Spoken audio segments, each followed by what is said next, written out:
Hey, what's up? This is your girl Diamond, and I have brought some friends to talk about some cool subject. This is Mark Anthony, also known as TheReceipt on YouTube. Subscribe. This is Barrett, also known as Barrett TV on YouTube. Get you some. This is Iquo. Masquerade Diva. 3. I didn't know you was on YouTube. Yeah. Okay, Masquerade Diva. No, I haven't made a lot of videos, so it's okay. You see how they are pulling out the shade, and that's not even the dirt or the tea. I love your videos. Shut up. Me You're too. lying. I like to sing along. I like her boobs. Yay! I like yours too. No, she is not a tranny. She is natal born. You don't know that. Pussy told her. A bleeder. That's what I'm a bleeder. a bleeder. I am. Is that what it's called? She's a bleeder. I thought the subject that we should talk about is our experience in the black community and, you know, whatever we come up with that. Like how we're not the, I guess, typical black person to a lot of black people and people of other races, and how they challenge our blackness. Like, you're not black enough, prove you're black. And I get that a lot. People usually will question, like on YouTube, people have commented, call me a sand nigger or a camel jockey. They call me terrorist. Wait. If somebody would have called you a sand nigger in front of me, I wouldn't have nothing to do except to roll over because my stomach laugh. But I'm like, for you to call me racial slur of a race that I don't even belong to, I mean, do I look that Indian or Native American, not Native American, Middle Eastern? Like, people always think I am. I mean, You don't. Though. I don't have an accent. I don't know. Now that's stereotypical. I don't have a bindi. Or Hey, see, that's so, now you're serious. Look at you. hey, those my So, starting with Iquo, tell me a story that has happened to you that was that you were like, what the fuck, as far as when it comes to race and you're dealing with in your community. Well, especially when I was younger, like I used to like maybe like NSYNC, Backstreet Boys, and so since other kids like I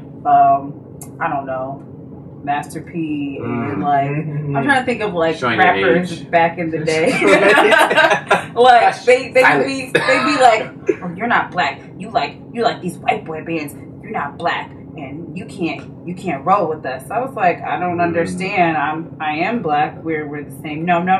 You, okay, you now what? They thought I was too good. They thought that I was too good and you better come than them. from like African heritage, right? Yeah, but not these just are African American. But these are like the people that I'm talking about, like who you would make fun of me were like African American. Yeah. Now I have heard from, because I've dated some African guys, and the myth is not true. I've dated some African guys, and I've heard them talk in the sense that they have some kind of weird racial thing. Like some guys, you say they don't like to be associated with African Americans. That's true too. Like just because I don't know, like they think we're different. Like one of my friends from South Africa, she came over. And, like, it was a little different for her. Like, she came to, like, 87. She was like, okay, well, it's kind of really ghetto. And, you know, things are a little different over here. She was like, you know, and some people, some African guys, they don't want to date an African-American girl. I think she told me, too. She's like, you guys have this, like, attitude. Like, and some people don't like that. I don't know why. I'm like, I don't see how we're any different from the African girls, because I know a lot of African girls too, but like they would be like, no, you just have this. Do you not have red hair? No, I don't. Which is a stereotype, because people are like, you don't know how to braid hair, but you're black. Exactly. And African. Exactly. But so, I mean, you know, so I don't know.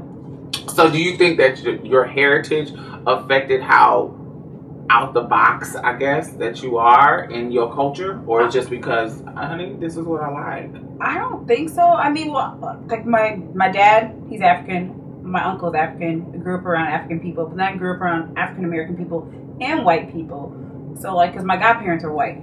Gotcha. And so it's just kind of like, well, one is white, one's black. So it's just kind of like, I've been around everything. I think what was different was a lot of people that I had been around, like in school, they'd only been around maybe just black people, maybe known like one or two white people. Gotcha. And like, so I've been around everybody. So I'm like, I was taught, okay, I accept all cultures, no matter where you're from. Like, because I have all kinds of cultures in my family. Okay. And so they just, you know, they couldn't accept the fact that I was open to everything. Yeah. What about you, Barry? What kind of experience have you had in that kind of sense?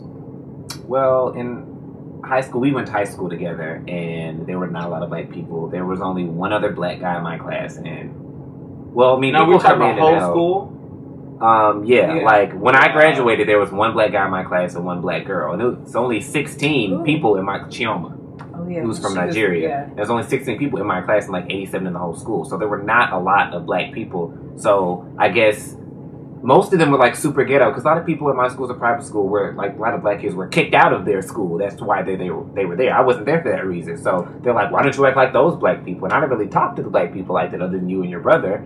And a lot of people, like the white people, thought that I wasn't, you know, I wasn't black enough because I wasn't like them. And I talked to the white people, and I had a lot of white friends, and people used to say stuff, and I'd be like, well, I just got white friends. But now that I'm out of high school, I don't really talk to white people like that. I don't feature them. And I think a lot of that is that my aversion towards befriending a lot of white people is because the types of people in our high school that were white people, it was like white trash, like hillbillies. And I just got so turned off. Well, they were by racist. that. Yeah, that too. So I just, not like I hate white people, but I'm like, I try not to go towards it because I had so much exposure to white people for so long and such negative exposure. And now I'm like, let me be around my people, my own people.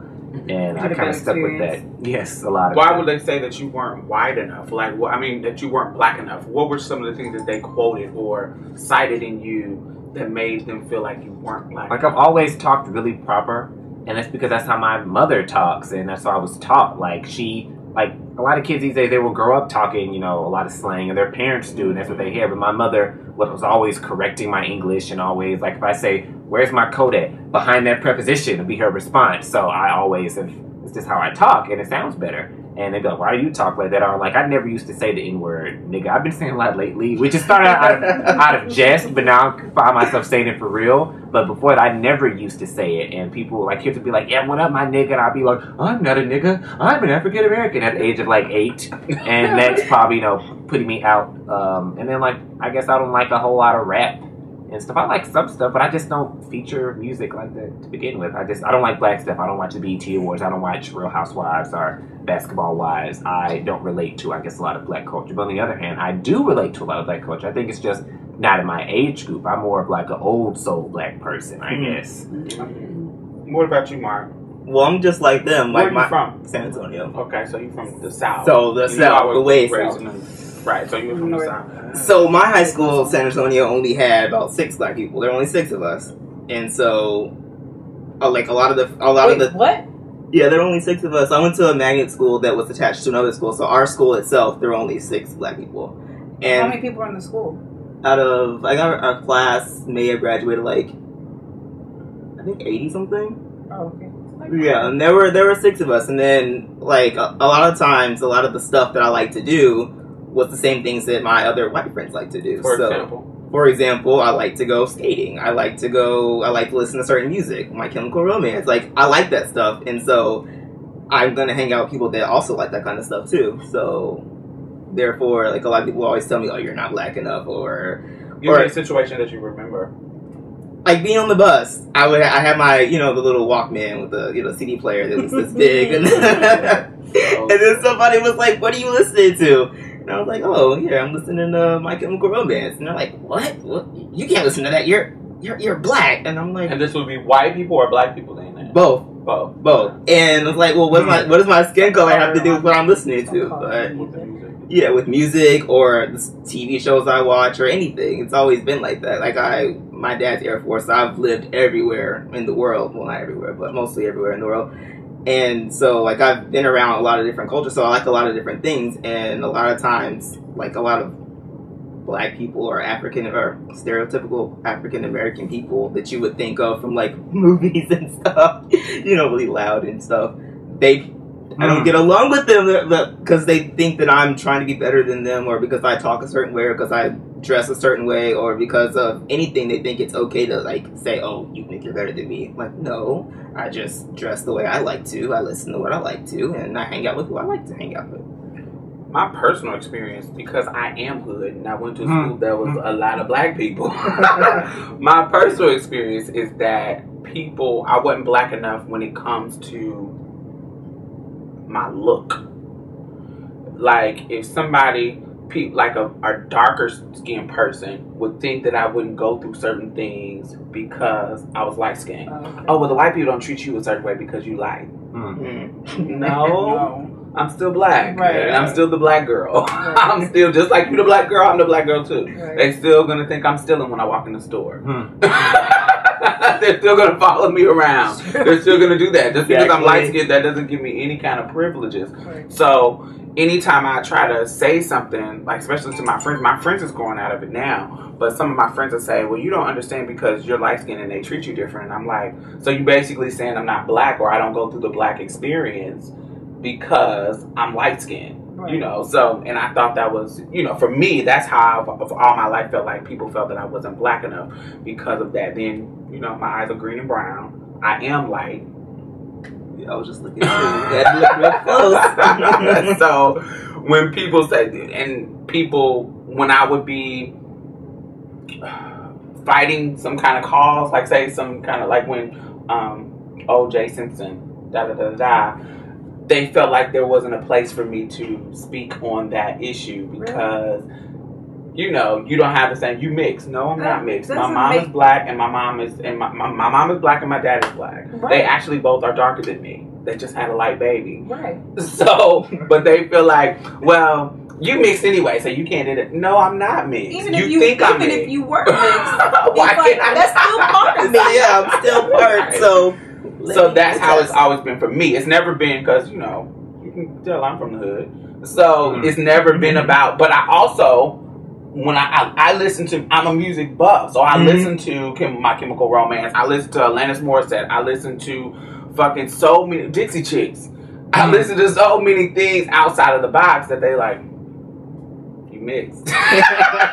You know, that kind of stuff. Because if you was black, all that kind of stupid shit. But that's usually how I usually get that kind of, how do you deal with it? I was going to say real quick, that's a whole, like, way back in the day, slave almost mentality. Like, when you're lighter, so white people like you more, or are you not going to give us trouble? Like, it's bad that it's, I feel like it's slightly, that's what it sounds like. It is, but I think it's like I think it's more than that. I think it's like a media thing, because the media has like our generation and younger thinking that, like that house slave, field slave nigga thing, like some reason that the house slave was living in paradise, but you don't get house slave. They still were a slave. They still were serving after these people. And actually, there's a book that I read called The Help. No. Oh no. Not that. It's called Jubilee by Margaret Walker Alexander, and one of the main character, her name is Very, and she was the daughter of her slave master. And when I read it, it kind of debunked some of those myths in my mind, because it shows that because she was in the house, she was more exposed to some negative stuff. You know, so because the mistress, the white lady of the house, knew that was her husband had sneaked into the slave store and had this baby. He looked too much like my husband. I know that's your child. So she would mistreat her, hang her when she was 8, hung her in a closet, and all kinds of crazy. Is this a true story? Or? Yeah. Oh god. The great granddaughter wrote the story. So it showed me that they were house slaves and they had access to like some of the food and blah blah blah blah. She would help it, but they didn't get any kind of special privileges. It wasn't until like the debutante era, like in the 40s and the 20s and the 30s, where they did a paper bag test, and they did that where you can be in this class of people if you were this color. You can do this. That's when it started to be that color and light skin, not way back there in slavery. So that's all over the world. Like just like if you're Indian, if you're Asian, East Asian, West Asian, like if you're lighter, you're considered higher pretty class. higher class because If you're the darker darker, ones you work used to work outside in the rice fields and da-da-da. Right. And people who haven't been out of America think that that's just a black and white slavery African American thing. And no, this light is better It's in all every everywhere. culture. Yeah, that's true. So, it's just a Eurocentric kind of view of it.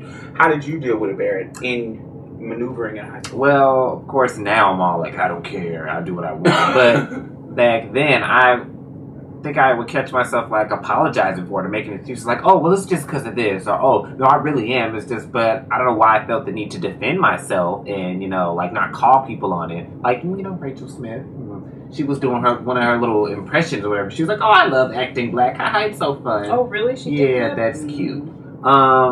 And I didn't say anything, and like I've had it go so far where somebody was like talking about me or something. We were in choir, and I turned around like, "What did you say?" He was like, "Yeah, I'm talking about you, nigga." Who said that? Wayne. Whoa. And I was like, "Oh." Was I there that year? No, Nerf was in the room though. Oh, what did he do? Nerf, I don't know if he said anything. He might have just been like, "Oh, really?" or something, but he didn't really do much. And I was wish like, Wayne and he would've just said something. everybody just kept singing like nothing happened. I'm like trying to draw attention to this, and the teacher just kept on playing the piano. I'm Did like, she hear it too? I felt, I was like, oh, I'm a nigga. You call me a nigga. And she just was like, okay, be quiet, go back to singing. And I was just like, well, I guess that makes you a honky then. And we just kept going back and forth, and she didn't want to acknowledge it. And she was telling me to be quiet. I was like, no, I'm not going to be I feel quiet. stupid when I call a white person a honky. Because it's not really, it doesn't have the same way. Yeah, it's not as... But, I was like, well, I guess you're racist. She's like, well, you are going to go down the hall. Like, send both of us. I was like, okay, well, I will both go to the principal. And he was like, I'm not racist. I was like, well, if the hood fits, KKK. And then we both went, and he got, so we got suspended, sent home, whatever. And you would think that, like, the school was like, oh, that's so terrible, whatever. People, got mad at me for getting him in trouble. There was no rallying around and, oh, good job, sorry that happened. It was like, how dare you get him in trouble. But if you're... And Nerf is the only black man in the school. Yeah, that happened. I literally sat and talked to the principal, and because people would literally just say, "Oh, that nigga." Like they would sit there and talk about people like in front of their face, in front of me. I'm like, that's not cool. Look at me. But Adam wouldn't say anything. No, he would just laugh along. Adam was black, and his friends would say that kind of stuff. Yeah, so I said something to the principal, and he said, "Yeah, we need to discuss this," and he discussed it, and like for a day.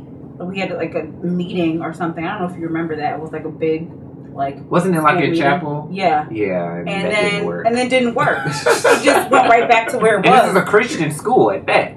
Of course. Another worst one. For you, how did you deal with the insane autonomy? You in Texas and you in the South where racism is kind of bold. It's very different. Like I'm from the Midwest, so that's where I was raised. Midwest and in Boston, Massachusetts. And up north, it's not as bold that I saw. It's kind of discreet, kind of sneaky, and subtle. But in the South, when I moved down here, when I went to college, when I was 18 in 2000, it was so many people that were, it was so bold. Like, it was very different. Like an example. Like, okay. Have you seen an undercover gay person? You feel what I'm saying? They don't do the gay stuff, but an open gay person, they're flouncing and that type of gay person. Okay. And so they're waving the flag and the rainbow flag, It's the same kind of thing. Where down there, they have Confederate rebel everywhere flags on their cars, on their, hanging off their porch. Like it's like American flag. Same thing, but it's the rebel flag. I don't know if know what's up. I don't know if I just didn't notice it. Well, I noticed that, like, walking around the halls, there was this guy. But it was so normal. Yeah, it was just normal to us. It was normal to me because I was just like, oh, okay, that's nothing, not a big deal. But there was, like, one of my best friends in my school made a big deal about it because there was this one guy that walked around. He had a Confederate flag belt buckle. And she was like, well, what is this supposed to mean? What does this mean? Like, do you know what this stands for? And, well, to him, what he told us was that... That's their heritage. Yeah, he's just proud of being from the South, blah, blah, blah. So, other than that, I really didn't notice too much. I think I got really lucky being around like a bunch of Air Force kids, and I never really noticed a lot other than the Confederate flag. But there was one time in 7th grade when this guy named Travis, Alright, so I'm talking about you. We were doing the spelling bee, and I got down to like the number 4. It was me, him, 2 other girls, and I got down to the number 4 person, and they gave me some word that I couldn't spell, and I got it wrong, so I got out, and I heard him say, because he's black. And then and he was on microphone, so everybody heard him. And then on the microphone, he like mumbled it. I guess he didn't expect everybody to hear it. But I mean, you're sitting in front of dumb, in front of everybody. And did you say anything? No, I didn't. I mean, I didn't say anything in front of the whole. What am I supposed to say? I would have wrecked shop. Really? Would you have?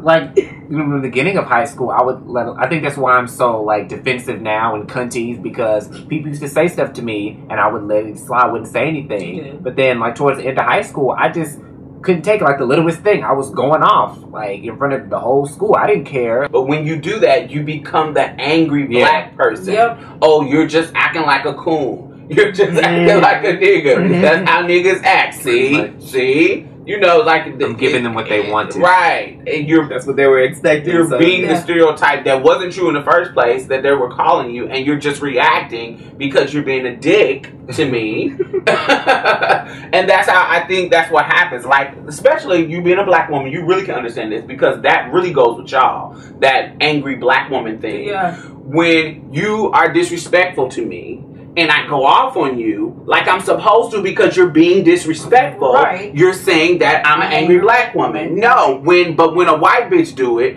and she say, you know, you do something wrong to her, she's like, motherfucker, da-da-da-da-da-da-da-da. She's not being an angry white woman. She's being a white woman that's mad. Yeah. You know, it's the same exact thing. So it's almost like, well, what am I supposed to do? What I'm supposed to just sit here? No, I'm going to defend myself. Right. I try to be more eloquent with my responses now that I'm older and, you know, dignified. Especially because I like to look down on people and feel like I'm better than them when they're doing stuff like Your that. favorite. Yeah. So I'm like, well, if I really, you know, read you down and don't curse or call you a name and you feel stupid and use big words, then I really have defeated you. But it took me a while to get to this point. Kill them with kindness. That's what I do. What do you think is the best strategy to change that mindset?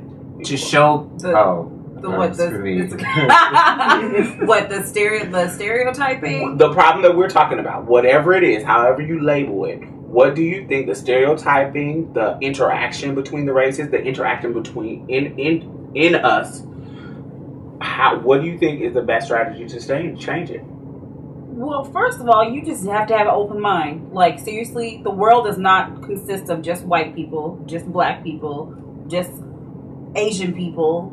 You know what I mean? Like, there are many people in this world. You have to be open. And as of right now, we have so much technology. There's so many different countries now that, like, we're doing so much with different countries. You just have to be open. I think you have to be open. And you have to realize, okay, well, maybe some people might just be ignorant. Right.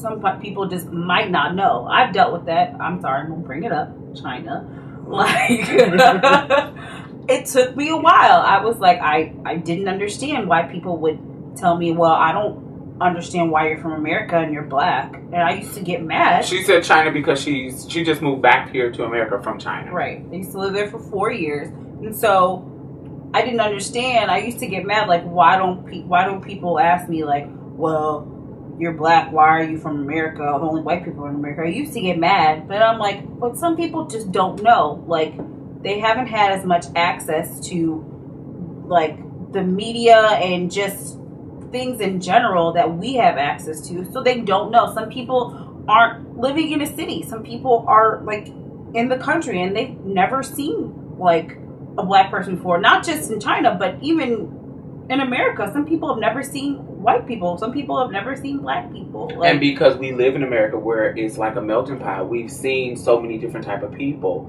I totally get what you're saying. It's just like me. I had to learn that when it comes to being a trans woman, because I got to understand that some people just really don't know about this. They don't know that certain things is disrespectful to say. Right. They don't know that, you know, or whatever it is, they just don't know. Right. So I had to learn how to be conscious of that without letting you run over me. Exactly. Now, when I tell you, this is late, bitch, you know. Now you know. Now you know. So next time you do it, I'm going to read your ass right. at the end of the day.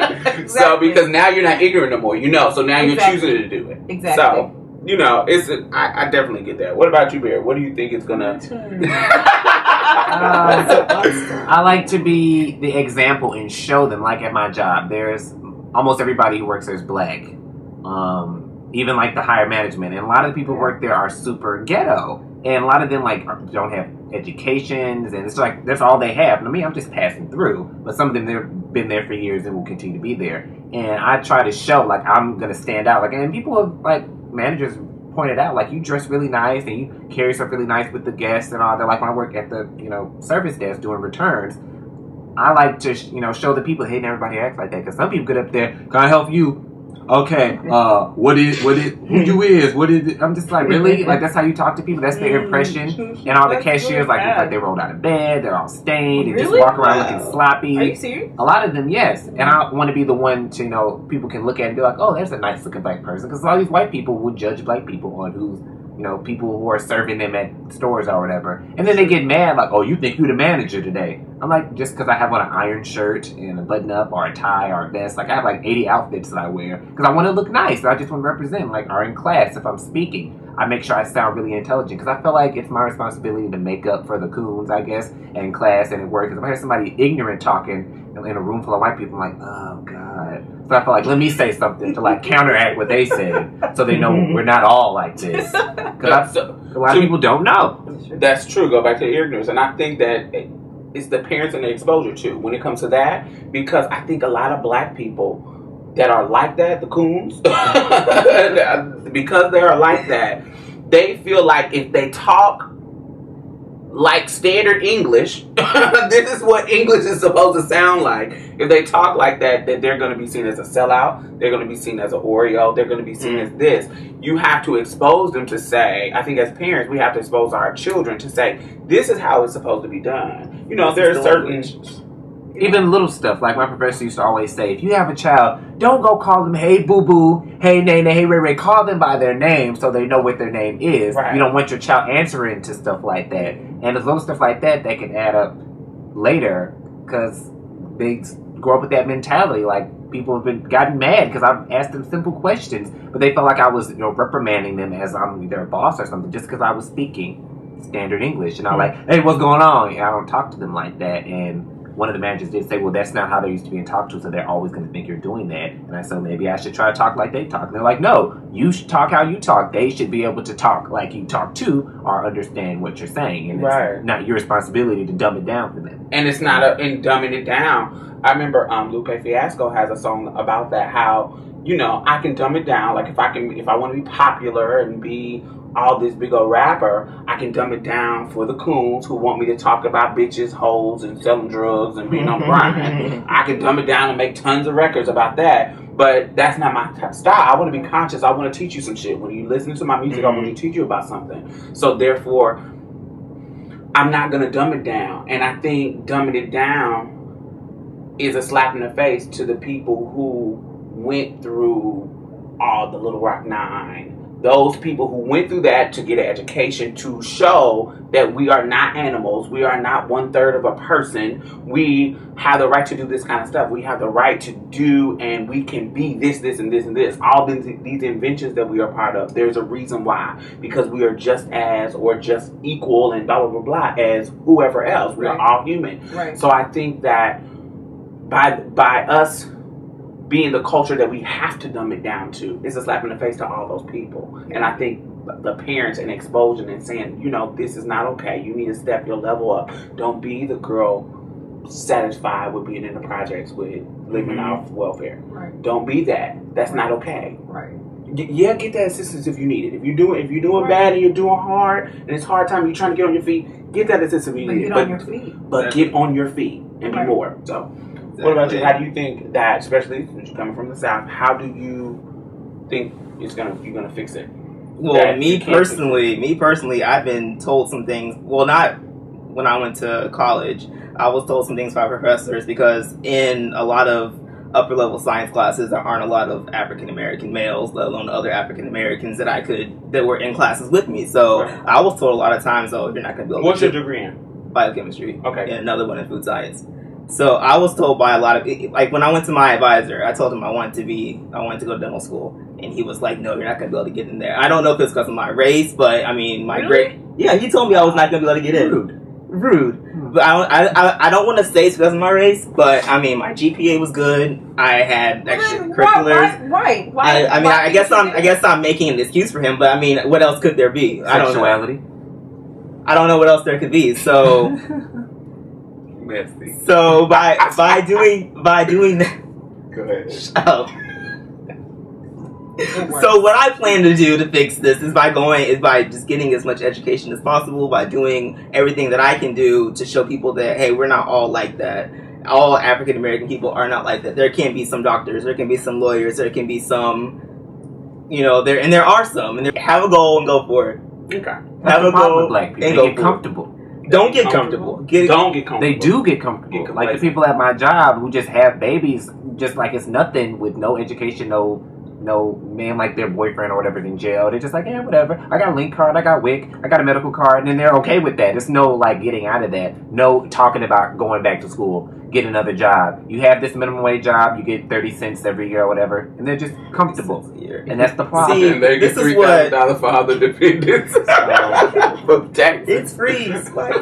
I think I don't remember her name, but it was a video I saw where this lady was saying they should be giving, money to kids who don't have babies, who don't do that, because they reward you. Like, you can go to school for free, at my school anyway, if you have a child and stuff like that. Why are we rewarding you? Like, yeah, you had a child, you fucked up, here, have some money, have Link. We need Link, we ain't got no money. Only thing we spend our money on is food. If we didn't have to worry about that, we'd be treating ourselves. So why can't I have a Link card, which is food stamps? Like, we should be able to get breaks on school and all that kind of stuff. Not them. They don't deserve it. They're abusing it. Maybe let's have a child. No. So this is a completely different topic, but they don't even give students Link cards like that.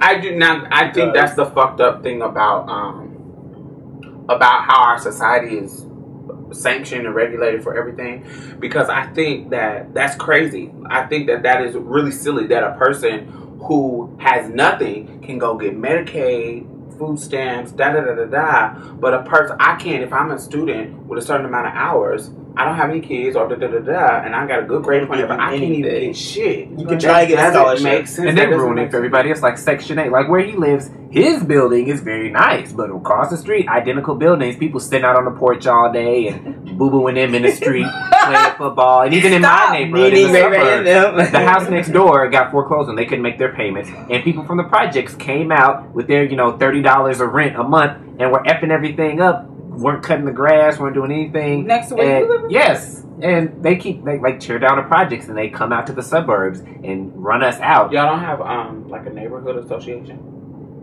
Not exactly. We have neighborhood standards, like they'll cut your water off or whatever if you don't cut your grass, stuff like that, but nothing that strong. And I feel like, I hate to say it sounds bad, but they're ruining our stuff because they come out to us. Mm-hmm. Why can't we get Section 8? I mean, they ruin everything because that's success for them, not having to pay for anything, getting this free money. That's their success. All right. Well, on that note, I want to thank you all for watching. Plug yourself. Oh, yeah. What are we doing? Plugging yourself and applauding ourselves. Okay, so anyway, not applaud. I'm sorry. Plug yourself. What are we doing? I was like, what? So subscribe to Barrett TV. Follow me on Twitter. Watch my videos. Hit me up on Facebook. Barrett TV, BARRETT TV. Get you some. Let me let you in a little secret. You can go to www.youtube.com/burnthereceipt. You can spell it receipt like normal. You can switch the I and E and get me still. So go ahead and go there and push the subscribe button if you want. It is a secret since no one knows, obviously. Okay. You can also go to www.youtube.com/masquerade diva. Yeah, I like to sing. I'm a singer. So if you like listening to music, hit me up. Woo. And this is your girl Diamond. I would like to thank you all for watching. If we have discussed anything that you want to talk about, put a comment in the comment box. Share all of that good stuff. Bye. I wonder how long this was. 2 hours. It was good. Good discussion.